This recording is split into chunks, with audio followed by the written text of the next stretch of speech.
Yo, what's good, YouTube? So we got some breaking news from Shams Charania, man.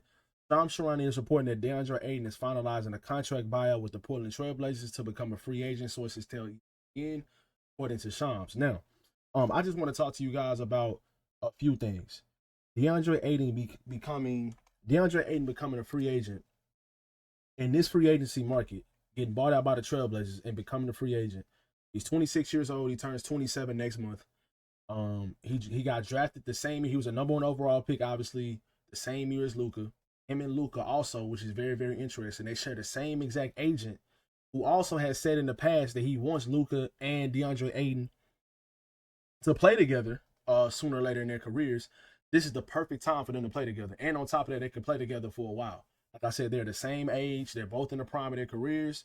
It's not like, one of them is older or whatever. The Lakers need a starting center. Deandre Ayton fits that mold. He's in the prime of his career. He's definitely better than any center right now in the market. You won't have to give up any assets for him when it comes to giving up like Rui and contracts and stuff like that, expiring contracts. You can now, if you sign Deandre Ayton with your full mid-level exception, you can try to target other guys in free agency with your biannual mid-level exception or the non-taxpayer mid-level exception. I'm sorry. And on top of that, you can go use some of your expiring contracts to trade for a guy like Andrew Wiggins, or you might even feel better about trading for a guy like, or giving up Doncic connecting in a trade for Andrew Wiggins because you have DeAndre Ayton. Now, would I do that? Probably not. But me personally, I would just give up Rui and like a Gabe Vincent in a trade for Andrew Wiggins, and I would hope that the Miami Heat would budge on that. But you can also go trade for other guys on the market as well. That's up for trade because you will have a lot of expiring contracts, and according to Miami, that's what they want for a guy like Andrew. But back to DeAndre Ayton, guys. I'm not gonna lie to you guys. I did not want DeAndre Ayton on the Lakers because of his contract. He was making like 36 million a year, and I feel like that was just way too much. Even though he was on an expiring contract, I just felt like that was way too much. And then on top of that, he was on an expiring contract, and it wasn't even gonna guarantee that if you trade for a guy like him, that he would even sign back for you. Kind of like the Dorian Finney-Smith thing right now. The reason why the Lakers would be able to sign a guy like DeAndre Ayton right now is because they have the taxpayer mid-level exception available to them because Dorian Finney-Smith opted out of his contract and he's going to become a free agent. So if you sign a guy like DeAndre Ayton, more than likely you're not going to be able to sign. What is this umpire doing? You're not going to be able to sign Dorian Finney-Smith back more than likely. So one of the things that stands out to me about DeAndre Ayton, guys, his rebounding. Every single season he's been in the league, he averages at least 10 rebounds. Now he is 7 foot tall. And you would expect a guy like 7 foot tall to average 10 rebounds, 9 rebounds a game, but at the same time, we just witnessed Jackson Hayes, one of the most athletic players in the league at 7 foot tall. We just witnessed him. He couldn't even go out there and grab 5 rebounds a game in the postseason series against the Timberwolves. So, like I said, man, DeAndre Ayton is a lot stronger. From his time with the Phoenix Suns, y'all remember, we had like a rivalry, kind of, so to speak, with the Phoenix Suns as Lakers fans. With LeBron, AD, we had KCP, Dennis Schroeder. You remember we played against them in the first round in 2021, the year after we won the championship. And in my opinion, we would have won that series if Anthony Davis stayed healthy. But because he didn't stay healthy, we lost that series. But just in general, every single time we played against the Suns, when they were good, when they had Chris Paul and they had Devin Booker and they had Aiden and Mikal Bridges, DeAndre Ayton always did a really, really good job against Anthony Davis. Now, it's Anthony Davis. Anthony Davis, top 75 player of all time. I love AD. I'm a big fan of Anthony Davis. DeAndre Ayton is nowhere near Anthony Davis as a player, in my opinion. But when it comes to post defense, when it comes to just playing defense in general, his defensive positioning, being disciplined defensively, he's a pretty good player defensively. His rim protection is not where it needs to be in order for me to say he's a great rim protector. But I do think that playing with a guy like Luka and playing with a guy like LeBron could get a lot out of DeAndre Ayton.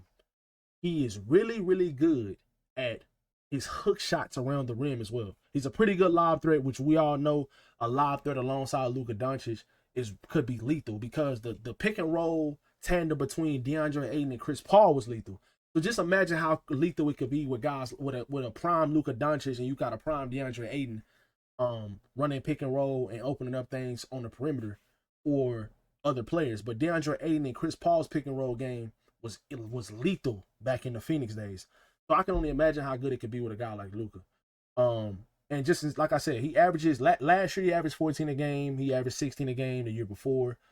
His best season he averaged 18 and 10 with the Phoenix Suns, and he wasn't really even like involved that much in all.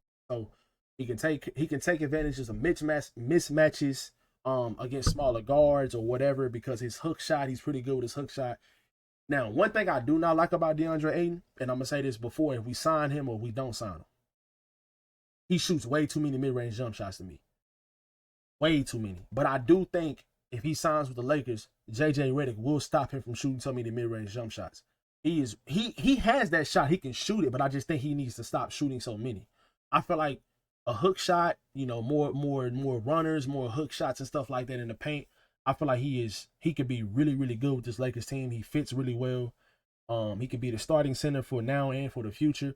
You know, the Lakers always try to go get the big fish, and I feel like right now in free agency, he's the best center available. And for the full mid-level exception, about $14.5 million a year for a couple years, I definitely think that's what he's worth right now. He's not worth the max contract, but I think if he plays well while he's on the mid-level exception, I think that you can convince him to come here for the $14.5 million, $14.6 million for a couple years, and then you'll be able to get extended or get maybe even a max deal depending on how well you play over the next couple years with the Lakers. So I think Deandre Ayton will be a great fit with this team, man. Y'all let me know in the comment section below how y'all feel about Deandre Ayton. I was not a big fan of trading for him, but since he became a free agent and you definitely can get him now with the full mid-level exception, I'm all in for Deandre Ayton. I think if you go get a guy like him, and then you can use you can use the non-taxpayer or the mid-level exception on other guys, I think that would be really, really good for this team. Deandre Ayton as a starting center with the Lakers, I would love that. So y'all let me know in the comment section how y'all feel about Deandre Ayton joining the Lakers possibly in free agency tomorrow or just whenever he signs. Let me know in the comment section below, and I will catch you guys in the next one. Peace.